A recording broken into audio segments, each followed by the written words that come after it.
All right, so this is Synthetic Alliance. We're all here today. I'm Eric. Ben. I'm Phil. I'm Abby. I'm going to be providing you with the information that we've been working with. So far, we've been pretty much chest deep in all this, all the animations, the coding, everything that's been working on to build this game that we've been working hard on, and we've been working with what needs to change. We've had so much trouble with artificial intelligence in games in the past.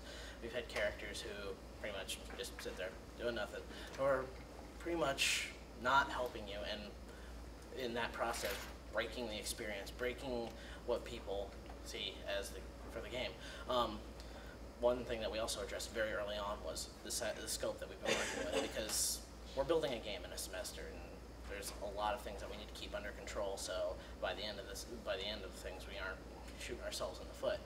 And as we move along, we're really working on testing immersion. That's what we're quantifying here. As people get lost in games, just like in a good book, and it's really important to make sure that that flow of immersion stays as steady as possible without being interrupted, to make sure that the experience is the most enjoyable for the player as a whole. And that feeds into the suspension of disbelief. If we can halt the player's belief of reality, what this game is, that they believe it's true, then we're doing our job properly. And that's really what we're working for here, to halt their suspension of disbelief and hopefully not break the immersion, because the artificial intelligence, in the ways that it can act, broken ways that they can run around in circles, just errors in the code that ultimately bog down the experience and lead for the player to become aggravated with the game. So, on a very base level, a game of catch is just the most simple game you can have. It rewards the player, rewards the people who are tossing the ball back and forth, maybe for their accuracy of throwing the other player or catching the ball. But it kind of leads to diminishing returns, and also there's very little risk there, getting hit in the head or anything along those lines.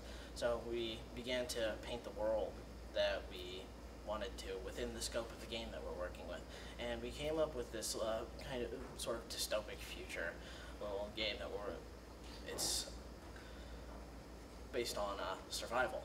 And the question is, why survival?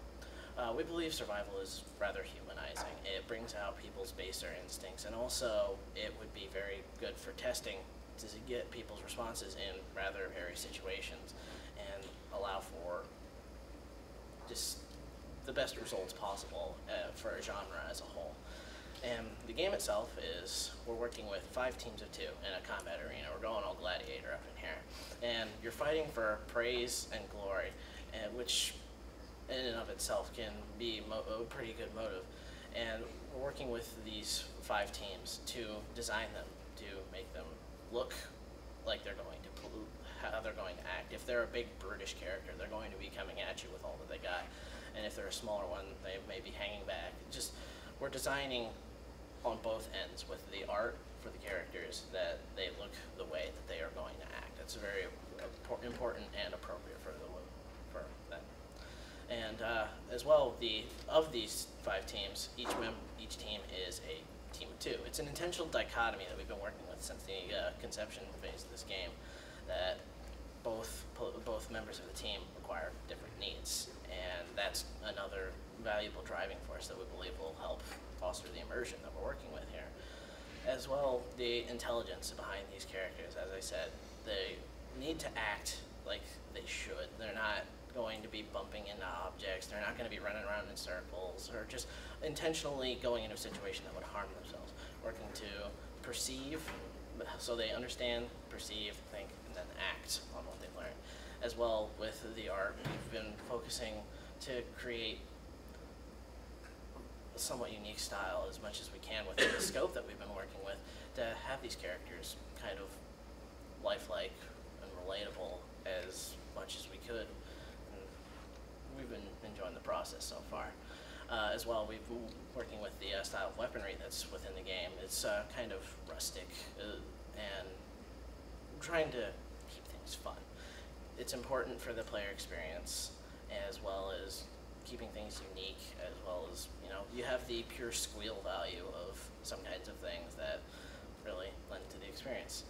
As with all those, all the art, all the artificial intelligence, the character designs, everything, it's important in bringing these together and understanding the scope, which I've been really happy to work with the team here and getting these things out, bringing them to life.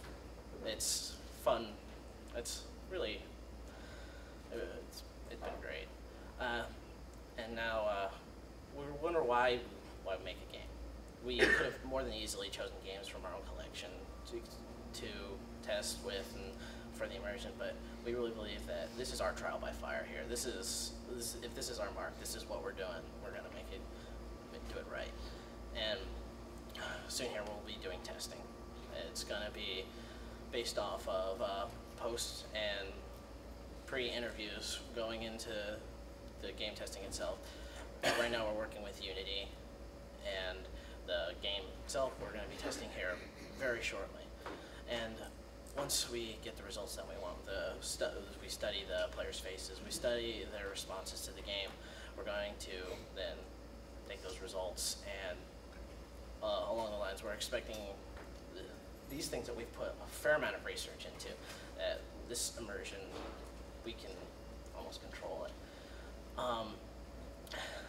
At the end of this, we're delivering a game that just about anyone can play, as well as for us, it's a great platform for testing.